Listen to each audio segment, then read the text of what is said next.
Hello and welcome back. Today we're working on two vital important things on this Nissan Armada.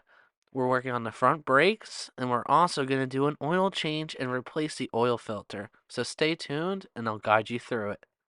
Now what I want you to do is loosen the lugs just enough so when we lift the car up in the air, the tires don't spin on you as you're trying to get them off. Next, you want to slide a jack, if not two of them, underneath the front and we're going to start jacking up the front of this Nissan. Now, this is where we went to go lift up our vehicle, and we used two stands to support the jack on top of that before we get underneath there.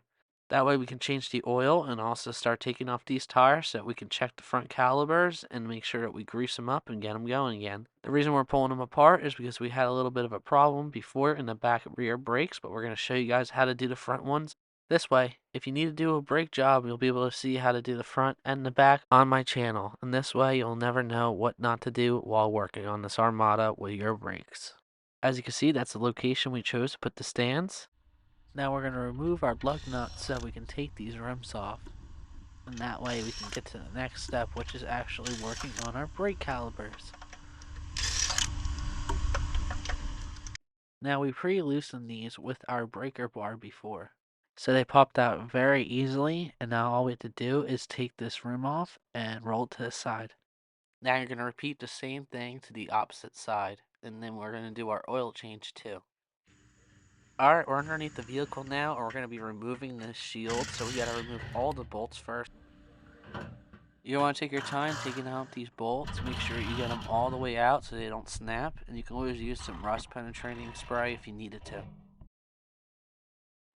Alright, your splash shield should have just dropped automatically, but ours was caught on the edge of the jack because we used it to jack up the front end because we're going to be doing the brakes at the same time. And if you're not doing your brakes, you don't have to worry about your wheels being off. Now be careful, it will fall down, and don't be underneath it when it does. Alright, the next step is going to be getting underneath your vehicle again, and we're going to locate the oil filter, which we're going to remove that now. Now make sure you capture all that oil so you can recycle it. Now you can use your wrench to take this off if you can't get around it with just your hands if it's tightened down too tight. And now you back it off the rest with your hand. Now of course it will drip down on the bars below it, so get ready to have a rag ready to go to clean it up.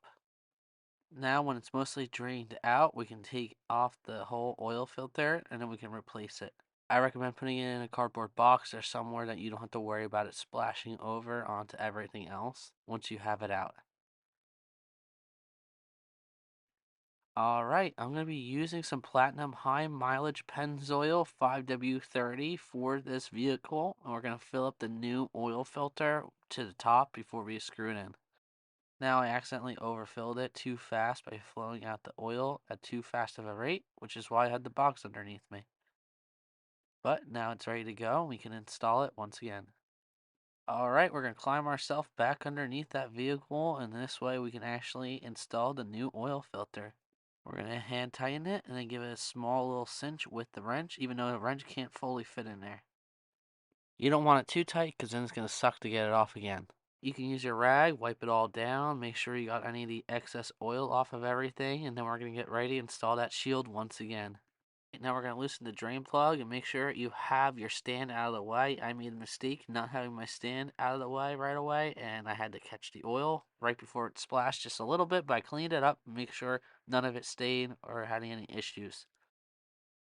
And next step is once it's fully drained out, we can reinstall the plug and we're going to put in some fresh oil through the top area of the engine bay. Locate your cap and we're going to unscrew that and we're going to put a funnel on there and put in some fresh Pennzoil. Now take your time and recommend you to look up what the amount of liters you need online for your manufacturer's specifications for your engine. You could fill up the funnel to the top, make sure you don't splash it around.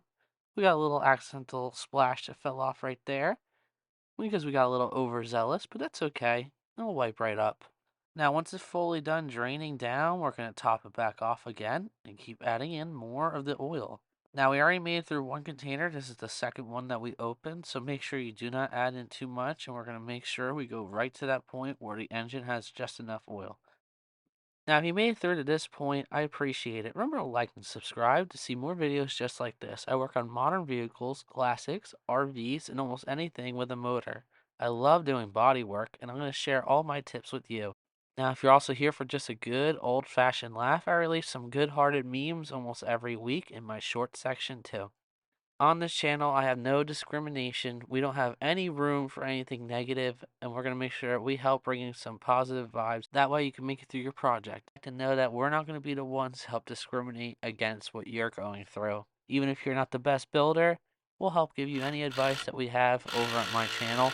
I am a one-man band, but sometimes I have a few other people helping me, and that's why I said we. Alright, as you can see here, not even the impactors can get them off. These aren't the strongest impactors. One's only rated for 25 pounds, and the other one, the DeWalt one, I think it's rated to like 100 and something pounds, but don't quote me on that. It's just, they're mid-tier. It's just good to get off certain bolts, but not for actually breaking free most bolts. Alright, so what we did was actually use our rubber mallet on the wrench to loosen that bolt, and we used the rubber one because we didn't want to damage the actual wrench itself. Now there's going to be two bolts holding on the caliper itself, and those are what we're removing right now. This way we can do the brake job on this Armada. Now remember, take your time with this and make sure you put the parts in the magnetic tray, this way you don't lose anything. Now the front calipers have two pistons on them, and we're going to have to compress those down. Use the old brake pad with your clamp, and this way we can actually compress those down. What you're going to want to do is you can use the C-clamp, and we're going to position this while someone holds onto your caliper. You can also put your caliper on a wire and tie it to the frame. That way you don't put any tension on your soft brake hoses. As you can see, I'm twisting that C-clamp to compress that down. This is just a cheap and easy way if you don't have a compressor. Now that might be a slang term, but you know what I'm saying, when those devices that can compress your brake pad. And this way, if you don't have that kit, you can just do this instead. Now the next thing that we have to remove is these pad clips, which there's one on the top and the bottom. And make sure we can take those out. We're not going to be reusing them. There's some brand new ones that come with the kit. Now you don't have to remove the mounting bracket, but make sure you clean up the lock pins and re-grease those up at least. You don't want any corrosion on those. That will cause some of the hang-ups and noises that you may hear.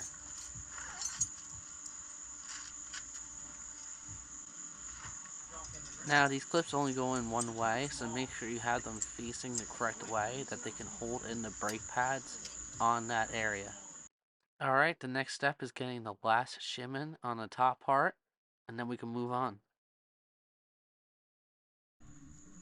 Alright, the next step is we're going to put some grease on these clips on the edges where the brake pads go and sit on them. As you can see here, I already pulled out the lock pins and cleaned them up, but we're going to put some grease on there again for the video so that you can see it.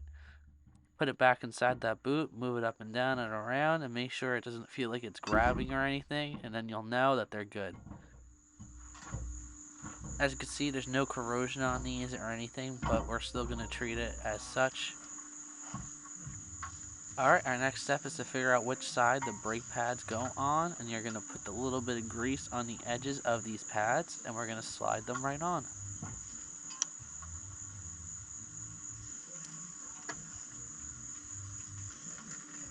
Now they should just slide on nice and easily. You don't want to force them in there.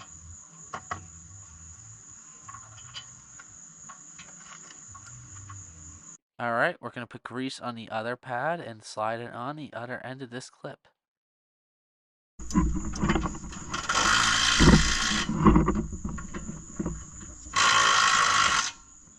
We're finally near the end of this process where we're going to be reinstalling the caliper right over the new brake pads. As you can see here, it's going to be a bit of a firm, snug fit, but it should slide over with no issues.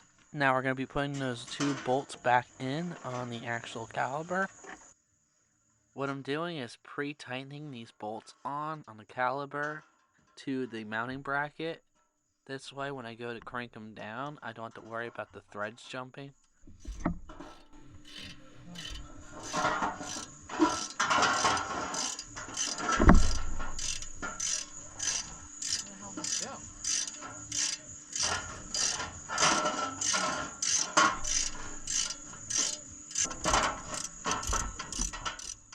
Now make sure you tighten down both of them. You don't have to go down too tight, but go to what the factory specs are.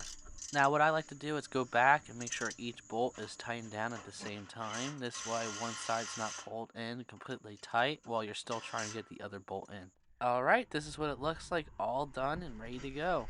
We're ready to go on the road and test it out. Now we're installing the splash shield again. We topped off the oil filter's in, we tightened the drain plug, and now we're done with that too. Alright, the next thing I like to do is actually put some anti-seize on my rotor area where it sits on the rim, and also put a little bit on the wheel studs themselves. It's not going to harm anything, so don't put too much or too little. And even if you do put too much, most of it's just going to get stuck on other things, and that's why I said don't put too much. It's really not going to cause any harm as long as you don't get it on the rotor surface where it actually contacts the pads. The reason I do this is because you don't want to worry about having your rim get stuck to the rotor, especially if you just did a brake job and you're probably not going to be taking these off again until you rotate the tires. But we're at the end of this video. We're going to start reassembling and putting the wheel back on. And this way, when we're actually going to crank this thing down on the ground, it's not like the rotor just hits the ground. We're going to use our impactor to preset these lugs, and then we're going to use our torque wrench at the end, especially since this impactor is not that strong. You don't have to worry about it over torquing it. The next thing you have to do is get your torque wrench, and this way we can actually tighten these down and make sure they're safe. And the last step is take it for a drive to make sure everything is working the way it's supposed to. After going around for a couple miles with heavy stops and everything else like that, making sure we brake it in the correct way, there was no longer any problems with the brakes. They were no longer getting hung up in the front or the back, and everything is now done. So this Armada is now safe to go back on the road, and this brake job is a 2 thumbs up. Now remember to like and subscribe for more videos just like this. I post a bunch of things almost weekly, from memes that are car related all the way up to teaching videos, so stay tuned. And don't forget to check out some of my merch for sale and my eBay channel. You can find the descriptions in my account.